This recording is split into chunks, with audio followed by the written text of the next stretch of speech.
Hi, this is Tanya from My Mobile Notary Tanya here in South Florida. So today I want to talk to you a little bit about powers of attorney, because there has been some confusion by a lot of people who don't understand what a power of attorney is and what the differences are, because there are a lot of different powers of attorney forms out there that anyone can get. And while you can go to a lawyer to get one drafted, and by all means you should get one, but you do not necessarily have to. There are other free resources and discounted paid resources that I will refer to later in this video that you can go ahead and seek out in order to help you, get that power of attorney completed should you need one. So what is the purpose? Let's start there. What is the purpose of a power of attorney?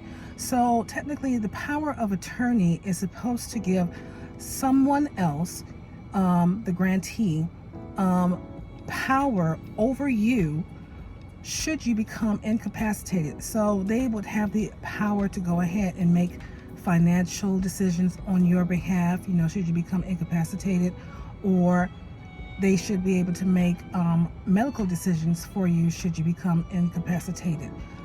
In addition to making decisions for any kind of real estate transactions, banking transactions, stock transactions, anything and investments, anything of that nature. And each power of attorney is a little different. So I'll talk about the four main ones that people normally go through. So let's start with the first one, the biggest one, a durable power of attorney. So a durable power of attorney is when, and it's also known as a financial power of attorney as well. But the difference is with a durable power of attorney, it becomes effective as soon as it is signed.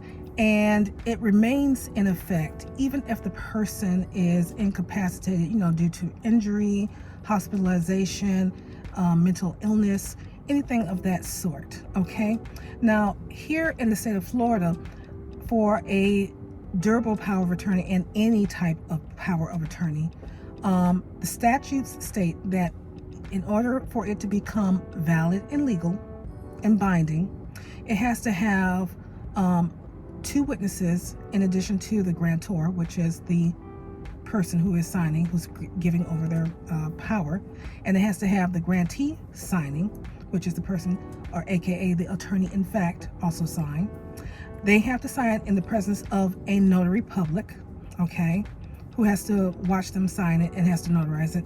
And there has to be two witnesses who are not involved in the transaction as well, okay?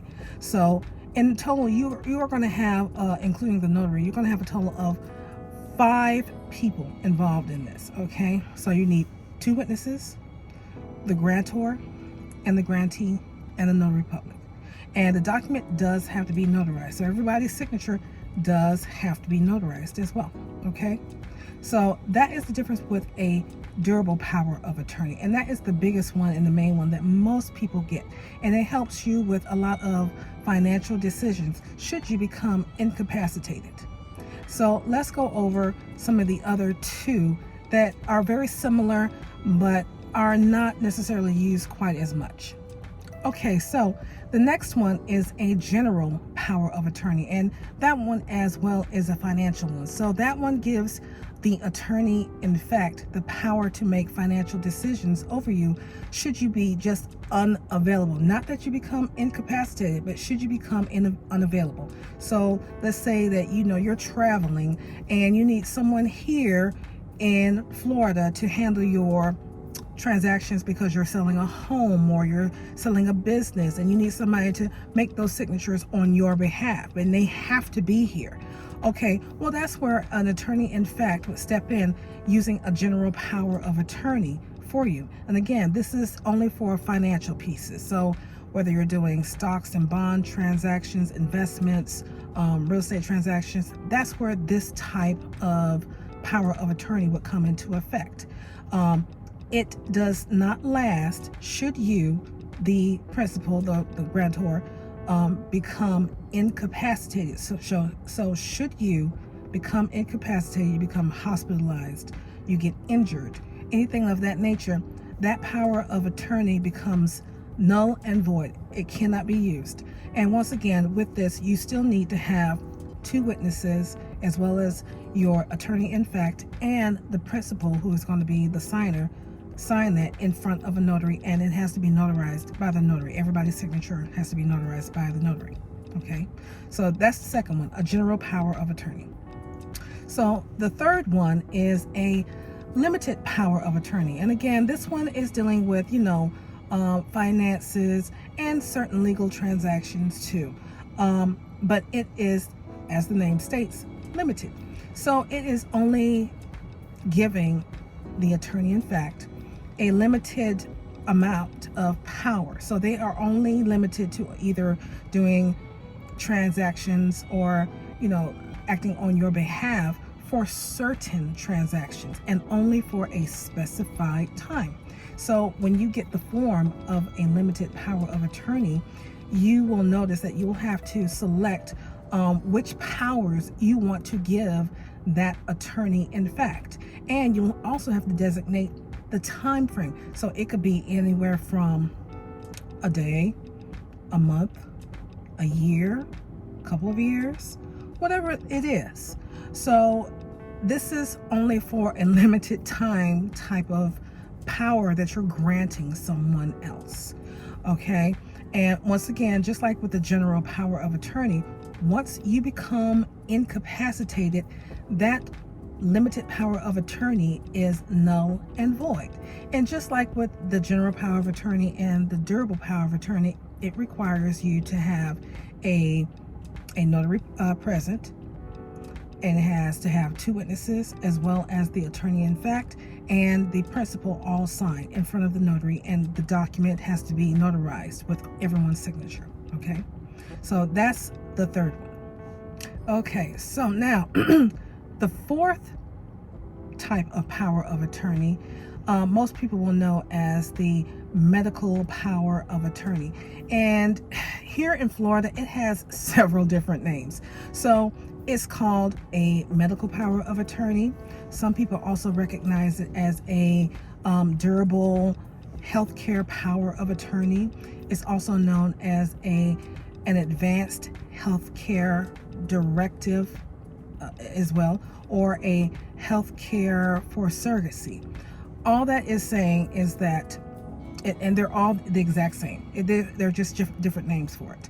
But what that means is, with this power of attorney, it's not involving your finances that the attorney in fact would be having power over. The attorney in fact would instead have the power to make medical decisions on your behalf.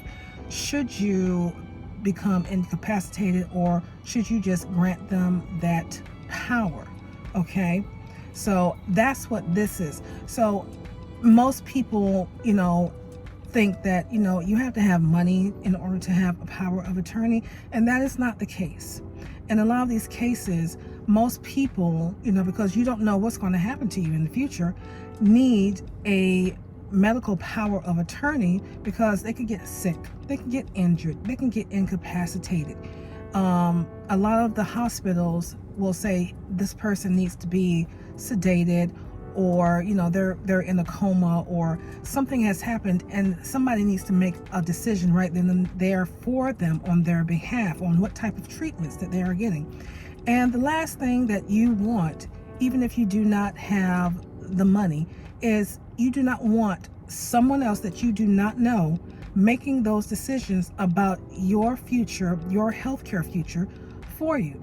And that's why this medical power of attorney, aka advanced healthcare directive, healthcare surrogacy, is so important, because you want somebody that you know and trust to make those decisions on your behalf should something happen to you. Okay, so those are the 4 main types. And again, with the medical power of attorney, just like the other ones, you do require the principal, the attorney in fact, and two, witnesses who are not named in the transaction or the document to be in front of a notary, and the notary must, notarize all of their signatures on the form. Okay. Once all of these forms are notarized and everything is completed, you can take it to, whatever institution that you need to in order to make sure it is put into effect.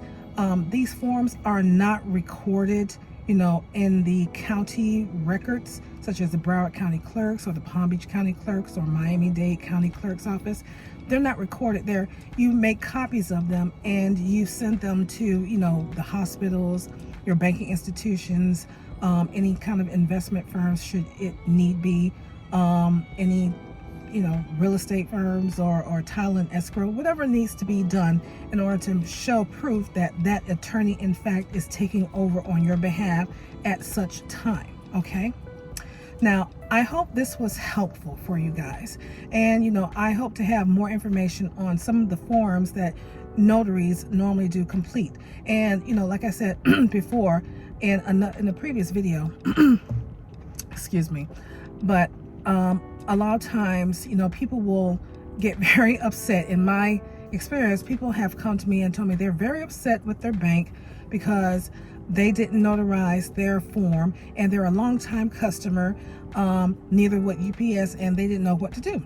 Okay, well, it is understandable to be upset in that case, but you also have to understand that apparently, the banks and UPS, they have policies in place. And for these types of forms, since they are dealing with more risk, because, there is fraud, there could be fraud involved where people sign over their rights and their power to someone else.